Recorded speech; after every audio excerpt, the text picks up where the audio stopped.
everyone! So today I got a large round canvas and I thought I would try a large negative space, but not quite negative. Like, remember that pour where I wasn't too happy because my canvas was warped, but I was really happy with the lines in the white. And that's what I plan on doing today with my super heated tool that I quite like. I tried it a couple times and I really like that side, and I like that side when I just swipe like that in colors into white, and that's what I'll do today. I have a couple of colors that I will pour on the bottom of the canvas, a bit like flames, but the rest will be white, and I will pull the colors into the white with the teeth. And for that, I have mixed my paints the usual way. In the white, just paint in medium, 30% paint, fluid paint, and 70% medium. This is zinc white. Some cells could be nice on the edges of the blue and the white. And I have two other fluid acrylics that I mixed 30% paint, 70% medium with about 5–10% of water. I don't expect much cells because I think both are quite dense. One of them is a hue. It's a manganese blue hue, and there's zinc white pigments in there, so I think it's quite heavy as well in density. And the chromium blue, a cerulean chromium blue, something like that. The colors will be in the description anyway. It's a high density pigment as well. So just a little bit, because I have some fluorescent that are light in density, could be nice. It could break up the edges and create something cool. So that's why I didn't put water in my white and put water in the rest, because as you know, water lightens the densities of the paint. And yeah, for the heavy body paint, I mixed 50-50 paint in medium, and then I add 25% water. It's a really simple mix, just paint, medium, water, as I always do. So I will zoom you in and we'll get started with that. Alright, so I will start by, not the white, nope. I'll pour the colors in the bottom like I want them to be, and then I'll put the white around them and move the paint as needed.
Okay, so it looks good already.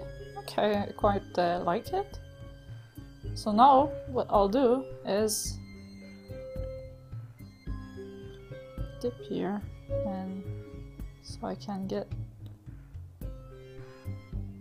this side.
And now I'll give you a time lapse and cover my sides while it may change.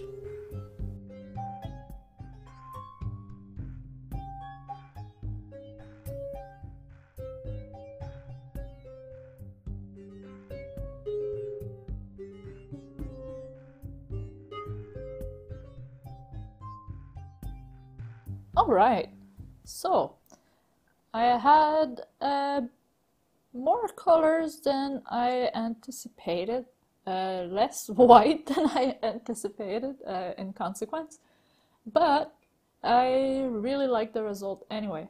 I love how the blue spreads into the white, kind of bleed into it. It's smooth, it has a nice look to it. And I love the white that just peeks through in between. I wanted more white than this, but I'll take what I have. I like it very much. I also like the kind of forks here created when I swiped twice with the tool. It did some really cool patterns. I've got a little bit of cells as well, just as I wanted. It's really cool. I shouldn't have played with the small teeth here, but that's okay, because it just brought back a little bit more white than the rest of the painting, and it created cool cells here because I brought the white over the lighter colors that sold up.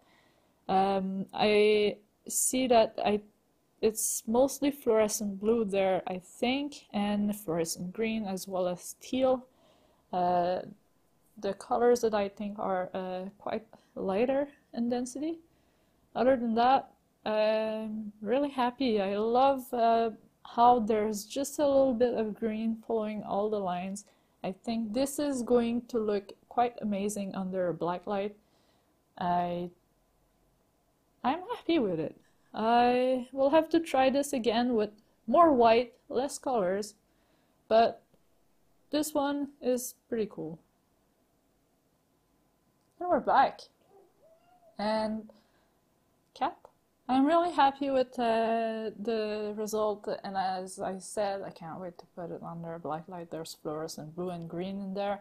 It's one of my favorite combination of fluorescent colors, and I think it's going to look pretty amazing with the lines of green that goes up there. I think the blue does the same thing, fluorescent blue anyway. The other blue, they do it for sure. And there's just a bit of green in that area as well. So it's going to be really interesting. It's interesting just as is, and under the black light, I think it's going to be really something. I really like the movement that it creates. Just the teeth tool, I can't get enough of this. I love it. I'm so happy I got it with my Lazy Susan that maybe I should have used today to cover my sides, but I decided not to cover them the usual way because the lines continue there, and I think it creates an interesting pattern, and it keeps going on the edges of the canvas, and I like that. I think the edges often are part of the painting and are as interesting as the painting itself, and I decided not to touch them for that reason. And yeah, it's pretty much what I expected, except I should have mixed more white and less colors. But I'll try this again, and we'll do that with more white and less colors. So if you like it, give it a like, it helps me out. And on that note, thank you guys for watching. I hope you have a great day. Make sure to subscribe for more, and I will see you in the next video. Bye!